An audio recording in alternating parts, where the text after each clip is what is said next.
بسم اللہ الرحمن الرحیم نحمدہ ونصلی ونسلم علی رسولہ الکریم اما بعد۔ ہمارے سامنے بہت سی چیزیں آتی ہیں، ایک مثال آپ حضرات کے سامنے رکھ رہا ہوں۔ ایک ہائپوتھیسس سچویشن ہے، اور وہ یہ ہے کہ آپ کو پتہ چلتا ہے کہ چند دنوں میں آپ کے پاس 50 کروڑ روپے آنے والا ہے۔ جیسے ہی آپ کے ذہن میں آتا ہے کہ میرے پاس اتنا پیسہ آنے والا ہے تو فوراً آپ کا ذہن ڈائیورٹ ہوتا ہے، اس سے یہ کام کروں گا، یہ کام کروں گا، پلاٹ خریدوں گا، گھر خریدوں گا۔ فوراً آپ کے ذہن میں ایک پلان بننا شروع ہو جاتا ہے۔ جیسے انویسٹمنٹ آئی ویسے ہی پلان شروع ہو گیا، جیسے ہی پیسہ آیا ویسے ہی ایک منصوبہ آپ کے ذہن میں بننا شروع ہو گیا۔ شریعت نے اس پلان کو بڑا خوبصورت ڈیفائن کیا ہے، اور وہ یہ ڈیفائن کیا ہے کہ انما الاعمال بالنیات وانما لامرئ ما نویٰ۔ انسان نیت کے اوپر چلتا ہے۔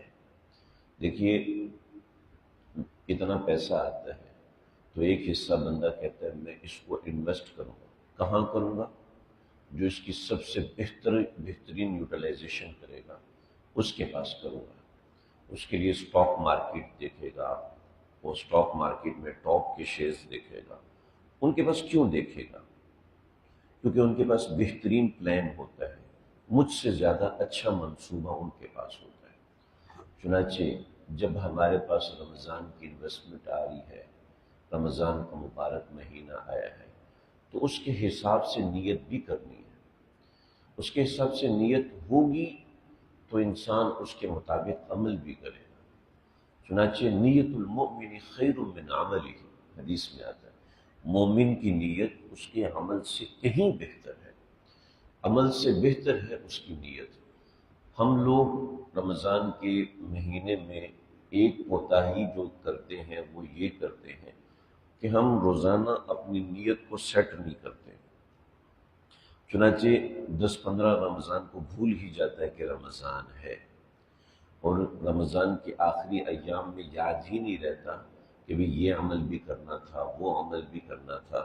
شب قدر گزر جاتی ہے، 21ویں شب آج گزر گئی، ذہن میں نہیں ہے کہ کون کون سی دعائیں مجھے مانگنی تھی، اس لیے کہ دماغ چل رہا ہے عید کے کپڑے خریدنے ہیں، فلاں چیز لے کے آنی ہے، دانت میں تکلیف ہے ڈاکٹر کو دکھانا ہے، فلاں فلاں فلاں، ذہن اس طرف چل رہا ہے۔ نیت المؤمن خیر من عملہ، مومن کی نیت ہوئی میں نے ابھی تک میرے اتنے قرآن ختم ہونے چاہیے تھے جو کہ نہیں ہوئے، مجھے اس کی فکر کرنی ہے۔ دانت میں بھی درد ہے، بچہ بھی بیمار ہے، اس کو بھی دکھانا ہے، لیکن یہ عمل کیسے کروں گا؟ پھر اس کے لیے ٹائم نکالے گا، جناب میں ویٹنگ میں بیٹھا ہوں گا تو اتنی تسبیح کر لوں گا، فلاں جگہ بیٹھوں گا تو اتنی تسبیح کر لوں گا، راستے میں یہ عمل کر لوں گا۔ پھر انسان پلان بناتا ہے، نیت کرتا ہے۔ صرف نیت انسان کرے کہ مجھے آگے بہتر طریقے سے بڑھنا ہے تو اللہ خود راستے کھولتے ہیں۔ جیسے انویسٹمنٹ آئی بندہ سوچنے لگ جاتا ہے خود بخود، ایسے ہی انسان کو نیکی کی توفیق ہو تو انسان خود بخود سوچنے لگ جاتا ہے کہ بھئی مجھے کیا کرنا ہے۔ پیچھے 9 دن بچے ہیں ہمارے پاس، یہ قیمتی ترین اوقات ہیں، نفل فرض کے برابر، فرض 70 گنا بڑھا دیا، اللہ کی رحمت خاص ہو گئی۔ ابھی بھی اگر ہم نیت نہ کریں، ابھی بھی ہم اپنے اعمال کے اوپر نظر ثانی نہ کریں تو پھر اس کا نقصان ہوگا۔ نیت کو بڑھانے کے لیے، نیت کے پودے کو پانی دینے کے لیے جو سب سے بہترین چیز ہے وہ ہے محاسبہ۔ من صام رمضان ایمانا و اعتقادا غفر له ما تقدم، ایمانا و احتسابا، ایمانا و احتسابا، جگہ جگہ من صام رمضان ایمانا و احتسابا، من قام رمضان ایمانا و احتسابا۔ اپنا احتساب کرے، نیت کی ہے اس کے بعد احتساب کرے کہ میں نے ان پٹ یہ کیا تھا، آؤٹ پٹ ہوا کہ نہیں ہوا۔ ان پٹ میری نیت ہے، میرا ارادہ ہے، میرا پلان ہے کہ میں نے کیا کیا عمل کرنا ہے، اب اس کے مطابق آؤٹ پٹ ہوا یا نہیں ہوا۔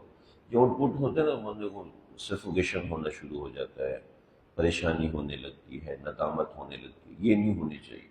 سفوکیشن اگر نہیں ہوگی تو نہ بچہ پڑھ سکتا ہے، نہ آپ کا بچہ ڈاکٹر بن سکتا ہے، نہ آپ کو صحت مل سکتی ہے، آپ دنیا میں آگے بڑھ ہی نہیں سکتے۔ آپ کو اپنی صحت کے بارے میں کانشیس ہے ہی نہیں تو آپ صحت مند رہ نہیں سکتے۔ اگر آپ غلط کھا لیں گے تو سیفوگیشن ہونا چاہیے، یار کھٹی ڈگاریں آ رہی ہے، نہیں کھانا چاہیے تھا مجھے.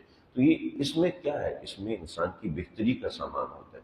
اگر مجھ سے عمل میں کمی ہو رہی ہے تو میں اپنا بیٹھ کے محاسبہ کروں، اس میں سفوگیشن ہوگا، پریشانی ہوگی، یار یہ نہیں کرنا چاہیے تھا، یہ نہیں کرنا چاہیے تھا، ایسا نہیں. تو یہ انسان کے لیے فائدہ مند ہوتا ہے. تو دو عمل آج سے شروع کر دیجئے، میں بھی کروں، آپ حضرات بھی کریں. اثر نو روزانہ نیت کریں، آج یہ عمل کرنا ہے. اور بیوقوفوں والی نیت نہیں، سمجھداروں والی نیت.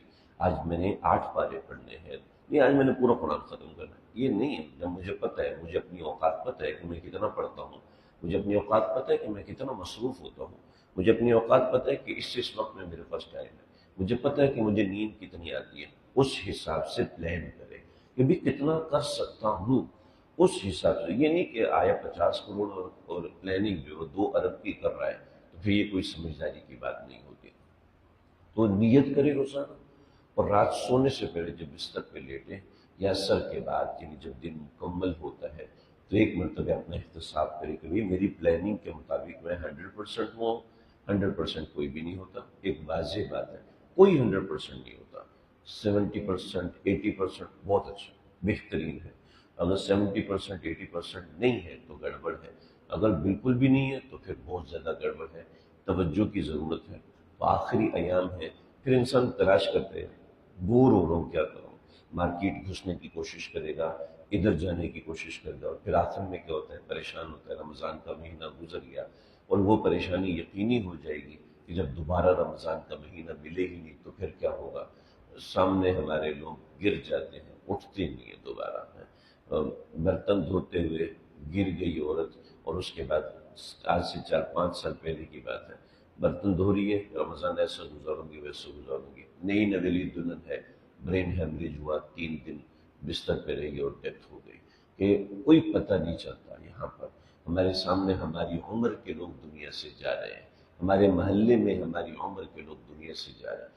تو پھر ہم اور کس انتظار میں بیٹھے ہیں کہ ہمیں پھر ملنا. یہ 8-9 دن ہے، ان کو استعمال. میں نہیں کہتا کہ نوکری کرنا بند کر دے، کام پہ جانا بند کر دے، مارکیٹ جانا بند کر دے. کچھ نیت کریں اور پھر اس کا احتساب کریں کہ میں اس کے مطابق ہوں، میں اس کے مطابق. یہ چھوڑیں اس بات کو کہ فلاں فرقے والے یہ کہتے ہیں، فلاں جماعت والے. چھوڑیں اس بات کو. مصلی پہ بیٹھنے کو کوئی نہیں روکتا، دعا مانگنے کو کوئی نہیں روکتا. نہ دعا میں کوئی مسئلہ ہے، نہ نماز پڑھنے میں کوئی مسئلہ ہے، نہ تلاوت میں کوئی مسئلہ ہے. اپنے اعمال نامے میں اعمال کو بڑھائیے. اللہ تعالیٰ سمجھنے کی توفیق